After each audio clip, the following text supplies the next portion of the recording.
Lots of moving parts in the Big Ten, as we mentioned, kind of heading into the offseason. I got the sense in talking to coaches this weekend that a lot of them are still eyeing transfers, and we don't know exactly how these rosters are going to fit together. But that being said, I want to get your way too early predictions next year and your top four. And let's start with your number 14. Yeah, I think it's going to be Michigan State, and there's a lot of talent leaving East Lansing, so it's pretty impressive to see what Tom Izzo has stockpiled there, but that's dependent on Nick Ward coming back. I think you like their guards, Joshua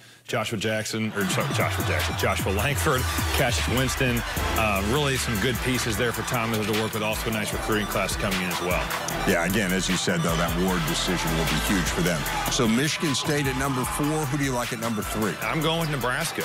Obviously, that core is important again. Does James Palmer come back? Such an impact player for this Nebraska program. I think Isaiah Roby can take the next step. He's got a chance to be a pro. He could really play at the highest level in the NBA one day, but you got to keep getting better, got to keep improving. Yeah, and again, it doesn't feel like a stretch at all. I mean, remember, this is a team that was the 4th seed in the Big Ten tournament this year. So if, in fact, everyone comes back, they should really be loaded.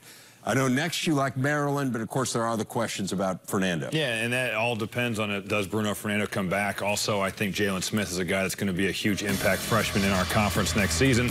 But you love Anthony Cowan. I think Kevin Huerter, a guy that has the possibilities of playing in the NBA at some point.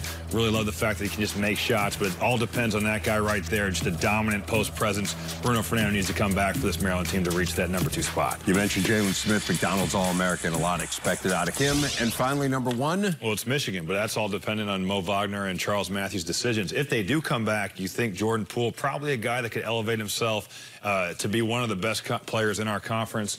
You like Isaiah Livers. A lot to like about this Michigan team.